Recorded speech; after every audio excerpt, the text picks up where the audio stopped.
Okay, guys, you know how much I love this show, but let's be real here. This week's episode, Ryan Murphy, what are we doing? Can we please get it together, Scream Queens? Please get it together, because I know I was a little bit sleepy when I watched it, but I was like counting down the minutes till it ended. I was pretty bored. Can I get a thumbs up if you agree with me? But hey, if you loved it, we can still be friends, I guess. All right, so we start out with Chanel number 2's funeral. Apparently everyone hated her, which that's not shocking. Probably everyone hates those not so nice sorority girls. But then the Chanels decide they're going to contact her on the Ouija board, and they determine that like everything she says is pretty much true.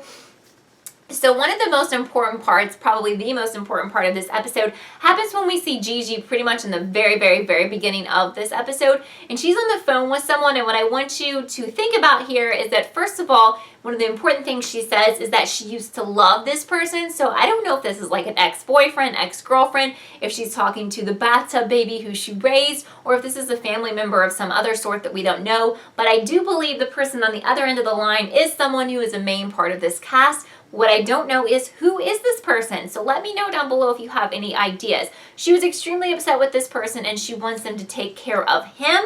So we should assume, I guess, that at least one of the Red Devils is a he. And that was probably the most interesting thing that happened in this episode. But stay with me, because I've got some more interesting points coming up. But I don't know. I mean, who does she want to get rid of? Was it Boone, possibly? Is it too easy that Boone is one of the Red Devils because they pretty much told us he's in on it? I mean, I guess.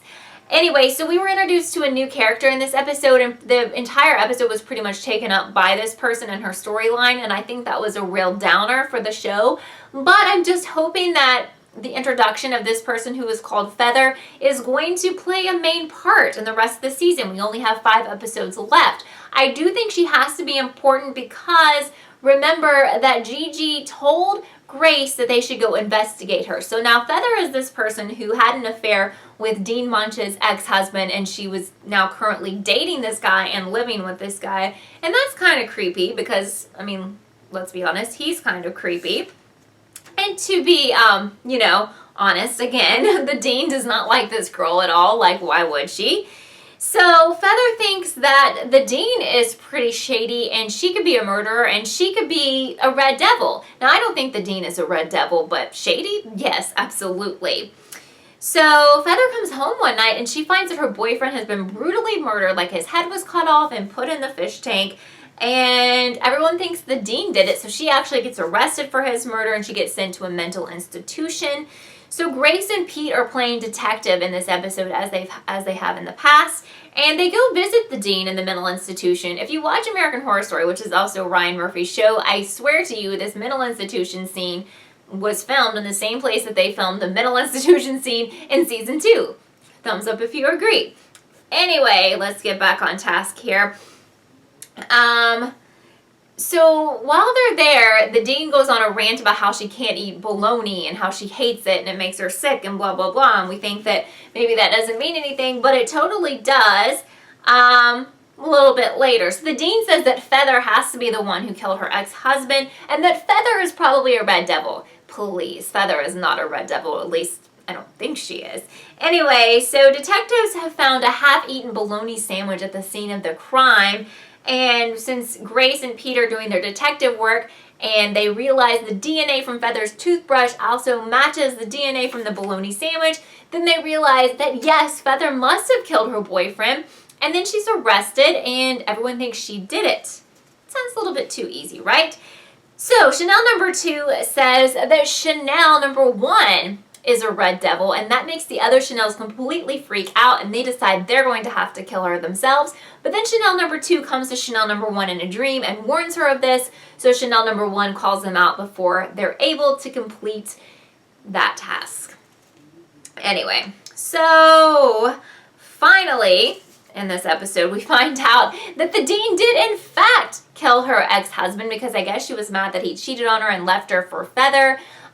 She just pretty much framed Feather for everything. Even though she's a murderer, I still don't think she's a Red Devil. I'm not too sure she's even connected to the Red Devil killings at all, but I would love to know what you guys think about it. And the other super important thing that I think happened in this episode was that Grace was called out for the very first time as being a Red Devil.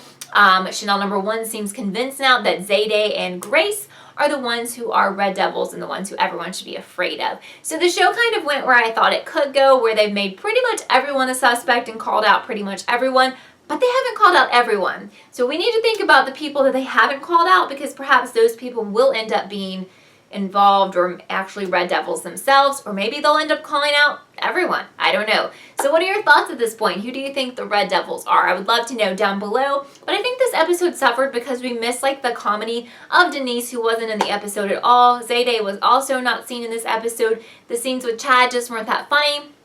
Honestly, the episode just wasn't that funny in general. And like I said, I just got totally bored with the whole Feather story, and the whole focus on the Dean was way too much and way too weird for me. But they have 5 episodes left, and I think that the show will redeem itself, since the entire show has to wrap up in 5 episodes. We can't afford to have a lot more filler episodes, because this thing will be resolved and they'll move on to a different storyline next season. So thank you so much for joining me for this episode of Kellie TV. Don't forget to tune into my live shows every Wednesday at 6 p.m. where you can actually talk to me live about your thoughts and theories. It's a lot of fun. If you don't believe me, just show up and I'll show you how much fun it is. So I'll see you next time. Bye. Is it too late?